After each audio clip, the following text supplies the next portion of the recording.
How long are we, going to lament the loss of Jacques Kallis? Surely, by now we should have adapted to that void that he's left. And I mean, what do you suggest are sort of middle order solutions? Yeah, well, we've obviously we have started in recent months, especially with Jacques in his last few months. I think his mind, he might even confess that his mind wasn't completely in it in the last few months. He had that desperate quest that he was going to hold out for another World Cup. He realised that it was going to be a bridge too far, and his stats hadn't been that great, especially on the batting front. So in a sense, we were sort of getting a little bit used to him not contributing after all his sort of stellar previous years. Now he played 328 ODIs, which is a lot of ODIs. He was part of the furniture. So we are still adjusting to it. There's no question that he was always going to be missed, especially at certain times. And in the latest defeat against Zimbabwe, it really came home to roost how he sort of balances things out, how every now and then you could rely on him for a sort of full 10 over quota of overs, whereas somebody like JP Duminy in the middle overs is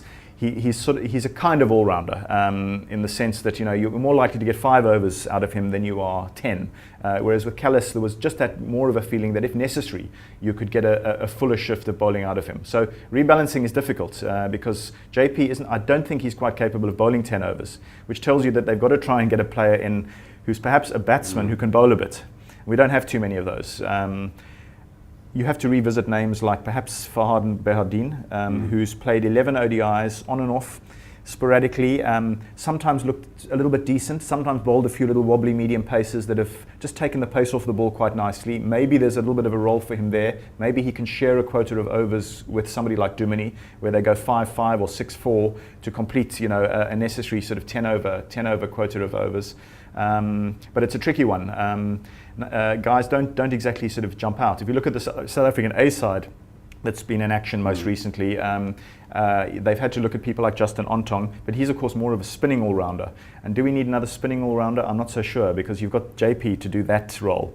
And frankly, for New Zealand and Australia for the World Cup, we probably need to be looking at someone who can actually give you a little bit of sort of seam up rather than spin. So a tricky issue. Of course, guys like Vernon Philander, injured. Yes. There's always Robin Peterson, but I know that you mentioned your concern is their age. Yeah. But I mean, surely we could, invest in them for the World Cup at least. Yeah, look, for the World Cup, as you say, it's not about investment. This is it's just around the corner in a sense. So in fact, having sort of proven, experienced customers is almost what you need. So I wouldn't rule out a return for someone like Robbie P, for instance, who's a very versatile cricketer. I know he's not everybody's cup of tea. It doesn't always deliver sort of statistically, but the one thing he is a very determined character. He's a good fielder. He's got a great throw with both arms, which is something to keep in mind always in sort of pressure ODI games.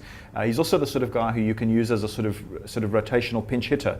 He's the kind of guy who you can suddenly sort of surprise a team by opening the batting with him or having him at 3 and using him as a little bit of a sort of a pinchy, which is one option that may be available if you then want to try and bump Miller and McLaren down a little bit. Maybe you sort of think about somebody like a Robbie P. But then again, does it make you a bit top heavy in spin bowling? And that may be unnecessary when you're playing on sort of Australian and New Zealand pitches, where in Australia fast bowlers come much more into the equation, and in New Zealand it's perhaps about sort of nibbling it a bit off the seam. Okay. I'm always wary of all this tinkering that selectors tend to do, but I guess this is now the time to do it ahead of the World Cup. Bearing in mind we need to win against them to make the final on Saturday. Is it maybe not too risky, given that Zim surprised Australia? But what do you think? Yeah, I think what was going to happen was if South Africa had won the latest game against Australia and had booked their place in the final, it would have been a fantastic opportunity to say bring back a sort of a luckless Riley Rousseau, who's sitting on a sort of a pair with his first 2 ODIs. Is clearly a talented left-handed batsman, and for the short term, it almost looked as if his goose was cooked in terms of having further opportunities. Maybe that still applies, unfortunately, because of course they will be mindful of the fact that they have to still avoid a heavy defeat against Zimbabwe to be able to make the final. If Zimbabwe beats South Africa with a bonus point, it's then Zimbabwe could sneak into the final. I really don't see that happening, because we all know that with respect to Zimbabwe, if they are going to beat South Africa, it's likely to be by a very close margin, and therefore South Africa will make the final against the Aussies anyway.